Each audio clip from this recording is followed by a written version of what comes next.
এখানে গল্প নয়, ঘটনা শোনানো হয়। সবাইকে সুজনস স্টোরিতে স্বাগতম। অন্যান্য দিনের তুলনায় আজকেও আপনাদের সামনে খুবই মজার একটা গল্প নিয়ে হাজির হয়েছি। আশা করি গল্পটি আপনাদের অনেক ভালো লাগবে। চলুন কথা না বাড়িয়ে গল্পটা শুরু করা যাক। 2016 সালের জুন মাস। আমার এইচএসসি পরীক্ষা শেষ হবার পর আমি আমার নানুর বাড়ি কুয়াকাটা যাওয়ার কথা ভাবলাম। আমার মা বাবা দুজনেই বিদেশে থাকেন, তাই আমাকে বাসে তুলে দেয়া হয় আর আমি একাই যাই। পথে আমাদের বাসটা নষ্ট হয়ে যায় এবং সেটা ঠিক করতে প্রায় 2 ঘন্টার মতো সময় লাগে। যখন আমি কুয়াকাটায় পৌঁছালাম তখন প্রায় রাত 1টা বেজে গেছে। আমি বাস থেকে নেমে দেখলাম আমার মামা আর আমার খালাতো বোন আমাকে নিতে এসেছে। বাস স্ট্যান্ড থেকে আমার মামার বাসায় যেতে মিনিট 15 সময় লাগে। আমরা মাটির রাস্তা দিয়ে হাঁটছিলাম। কেন যেন মনে হচ্ছিল রাস্তাঘাট একটু বেশি নির্জন। আমার মামা একটু আগে আগে হাঁটছেন আর আমি আর আমার খালাতো বোন পিছে পিছে। আমি নীরবতা ভাঙলাম। আমার আব্বুকে জিজ্ঞেস করলাম, রাস্তা এত শুনশান কেন? আব্বু উত্তরে বলল, তাদের বাড়ির পাশের জঙ্গলে 2 দিন আগে একটা লোককে কে বা কারা যেন খুন করে ফেলে রেখে গেছে। এই কথা শুনে আমার কেন যেন একটু ভয় ভয় করতে লাগলো। কেন যেন মনে হতে লাগলো পেছনে কেউ হাঁটছে। 3-4 বার ভয়ে ভয়ে পেছনে ফিরলাম, কিন্তু কিছুই দেখতে পেলাম না। এভাবে ভয় পেতে পেতে কোনোভাবে মামার বাসায় এসে পৌঁছালাম। মামার বাসা 2 তলা। বিশাল এই বাড়িতে ওনারা শুধুমাত্র 2 জন থাকেন। আমার মামা, মামি আর খালাতো বোন মাঝে মাঝে আসে। খালাতো বোন বাইরে পড়াশোনা করে। বাড়ির চারপাশে ঘন ঘন জঙ্গল। কেমন যেন গা ছমছম করে। আবার নাকি কাকে সেখানে খুন করে ফেলে রেখে গেছে। ভাবতেই ভয় লাগছিল। সেদিন রাতে ফ্রেশ হয়ে খাওয়া দাওয়া করে কেমন যেন ক্লান্তি অনুভব করছিলাম। মামাদের প্রকাণ্ড অট্টালিকায় নিচে 5খানা ঘর আর উপরে 3টি ঘর।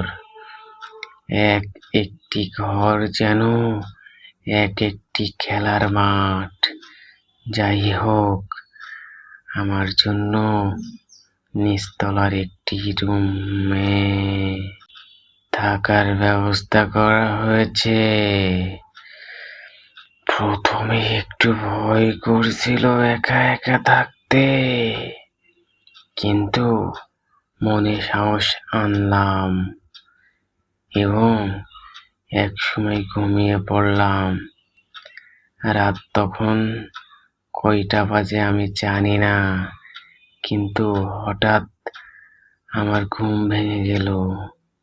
গ্রীষ্মকাল ছিল, তাই আমার মাথার কাছের জানালা খোলা ছিল। ওই জানালা দিয়ে সেই জঙ্গলটা দেখা যায় যেখানে 2 দিন আগে খুনটা করা হয়েছে। যাই হোক, জানালার দিকে চোখ পড়তেই খুব ভয় পেলাম। ঘুটঘুটে অন্ধকারের মধ্যেও কোনো একটা অভয়ের উপস্থিতি লক্ষ্য করলাম। মনে হলো সেটা নাড়াচাড়া করছিল। আমি শুধু এতটুকু দেখেই ভয়ে জোরে চিৎকার করে উঠলাম। আমার চিৎকারের কিছুক্ষণের মধ্যেই দেখি মামা আর মামি ছুটে আসেন। তারা আমাকে জিজ্ঞেস করলেন, কি হয়েছে?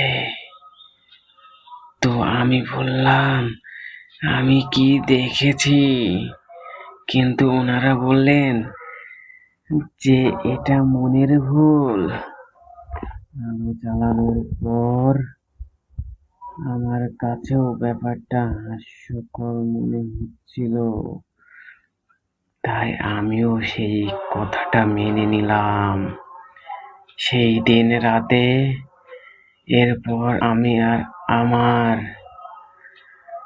মামাতো বোন একসাথেই ঘুমাই। এরপর দিন দুপুরের পর আমাকে নিয়ে তারা বেড়াতে বের হন। আমরা বেড়াতে বেড়াতে সন্ধ্যা হয়ে গেল। বাড়ি ফেরার পথে আবার সেই জঙ্গলটা পড়ে।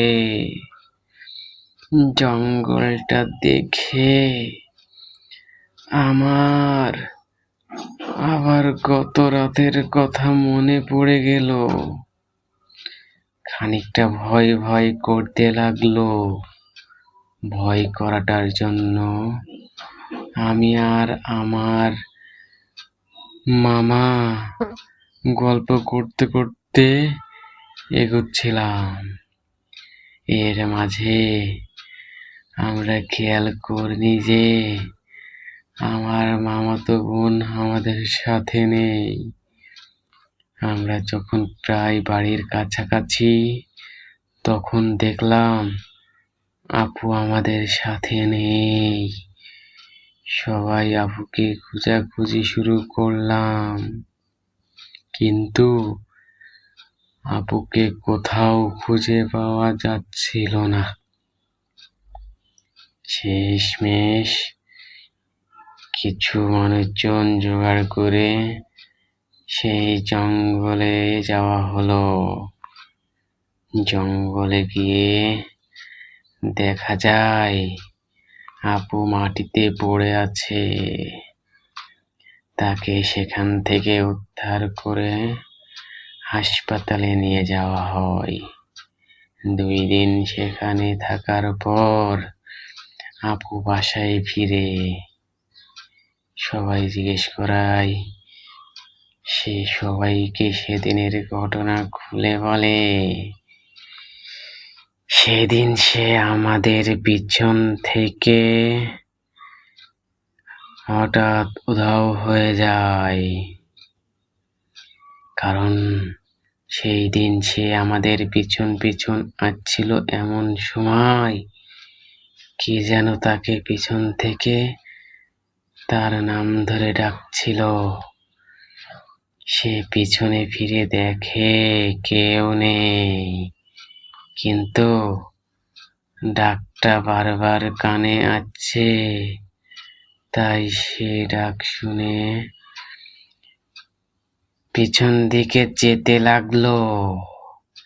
সে নাকি বুঝতে পারছিল না যে সে কি নিজের ইচ্ছায় যাচ্ছে, নাকি কেউ তাকে সম্মোহন করে টেনে নিয়ে যাচ্ছে।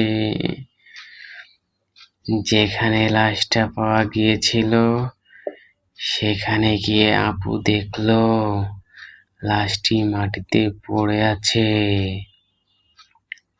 লাশটির দু চোখ খোলা এবং সেই দু চোখে ভয়ার্ত দৃষ্টিতে আপুর দিকে তাকিয়ে আছে।